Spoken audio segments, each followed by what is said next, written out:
of Congress were told to take shelter before they were given the all-clear 2 hours after. CNN's Joe Jones has more on that development. Video, much of it on cell phone cameras. A broad daylight confrontation with police in Washington. An erratic driver who had already hit a White House barrier arrives at the west front of the U.S. Capitol. You can hear the shots fired as the driver, with multiple police cars in pursuit, hit speeds of up to 80 miles an hour before it all comes to an end on the Capitol's east side, with more shots fired about a block away from the Supreme Court. 2 officers are injured in the chase.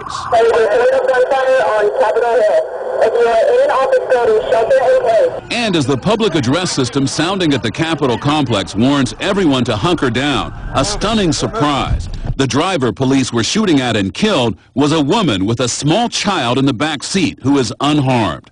What's more, after searching the suspect's car, police find no weapon. For the bystanders on the street, shock and pandemonium. When I heard the gunfire, about 5 or 6 rounds, my wife and I, we just dropped to the ground. I was walking towards the Capitol building, and about 30 seconds later, as I hit this point, there was about 3 or 4 cop cars that sped past me.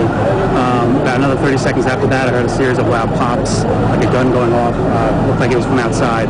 Everybody move this way now! A strange and dangerous spectacle in one of the most closely guarded public spaces in the country, perhaps in the world. This was a lengthy pursuit. There were multiple vehicles that were rammed, there was officers that were struck, and 2 security perimeters that were attempted to be breached. Just 2 weeks after the Navy Yard shooting, Washington once again is reeling from pandemonium and violence here as authorities try to figure out what motivated that wild ride through the streets of D.C. Joe John, CNN, Washington. From there, we'll take our second break. Stay tuned.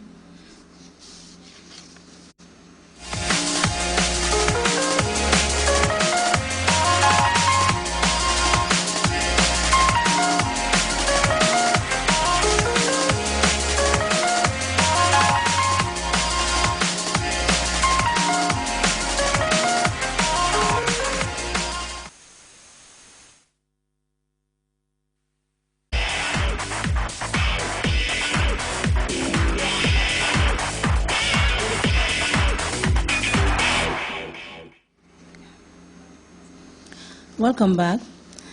The president of the Gambia Football Federation has returned from Zurich, Switzerland, where he met Sepp Blatter, the president of FIFA. The 2 soccer chiefs discussed many issues revolving around football development in the Gambia. During their meeting, FIFA promised to build a new artificial turf for the Gambia. This was revealed by the GFF Supremo during a press briefing with journalists shortly after returning. Yes, I've been to Zurich, to the home of football, to personally have a meeting with the president of the world's football governing body, my colleague Joseph Sepp Blatter, and members of his team, his general secretary, and the heads of departments. This is very critical for us. When we were invited, we responded to the invitation because it is critical to go on and discuss the way forward for Gambian football. We requested for it, they granted it, they also invited us. It's both ways. And generally the visit, I am happy to report that was a very successful and worth time investing visit.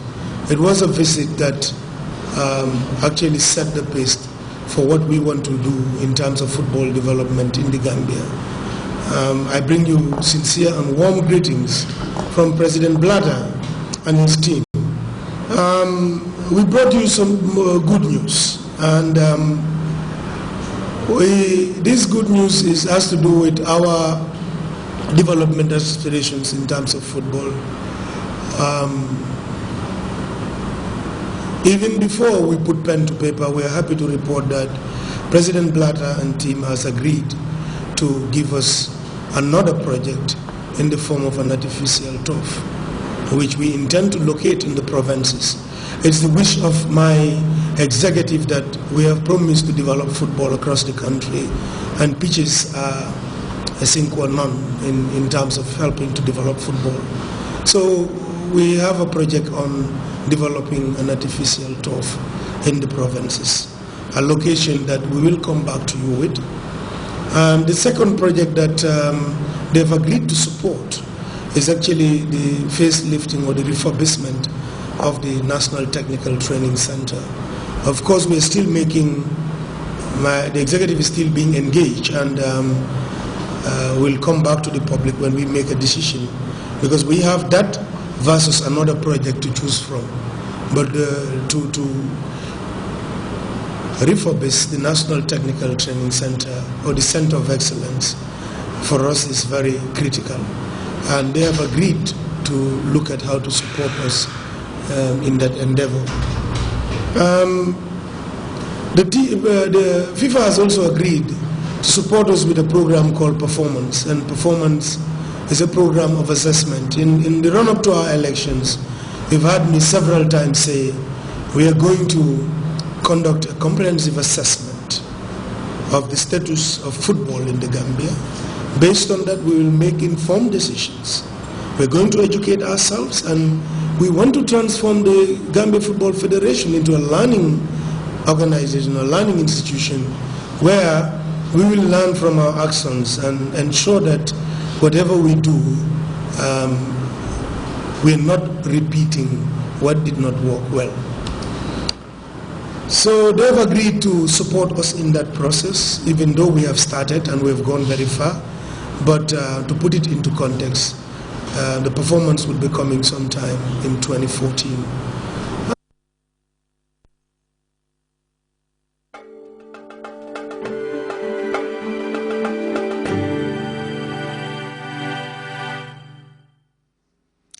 It's now time for the weather report from the Central Forecast Office.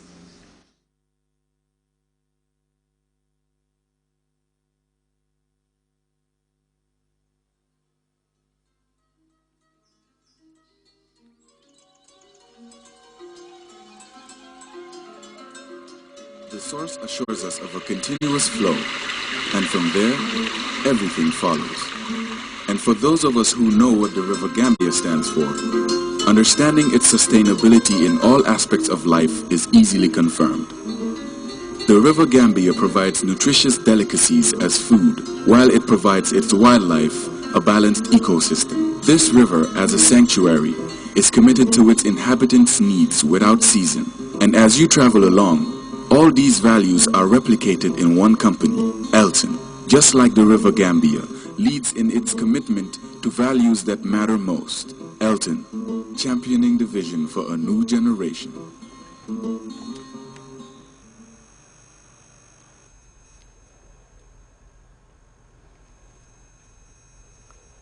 Good evening, viewers. Welcome to the weather segment. We experience a warm, humid and variably cloudy atmosphere with rain over places. Bassa recorded the highest with 13.2 millimeters, Siba North 4.4 millimeters, Jinoy recorded 1.4, and Kawu recorded the least with 1.2 millimeters. The satellite picture indicates convective activities over parts of Gulf of Guinea states and the central part of the continent. These convections will eventually cause rain and thunderstorm in the affected areas, whilst elsewhere indicates dry and stable conditions. For the forecast tonight, we're expecting a humid and variably cloudy atmosphere to prevail with chances of thunderstorm and or raindrops over places. The day tomorrow, we're expecting a warm, humid and variably cloudy atmosphere to prevail in the afternoon. Light to moderate southwesterly winds will dominate the flow over the entire country, and the speed will be about 5 to 10 kilometers per hour. Morning temperatures will either be 23 or 24 degrees Celsius across the country, whilst afternoon temperatures we are expecting 30 degrees Celsius over the Greater Banjul area, 31 over the West Coast region, whilst North Bank and the rest of the country will record 32 degrees Celsius. For the low tide, we're expecting 0.2 meters at 3:37 a.m. and 0.1 meter at 3:57 p.m. For the high tide, we're expecting 1.8 meters at 9:48 a.m. and also at 10 p.m. Wave will vary between 1 to 2 meters high, slight to moderate southeasterly swells. The sun will rise at 6:53 and will set at 18:54. Thanks for watching and do have a wonderful weekend.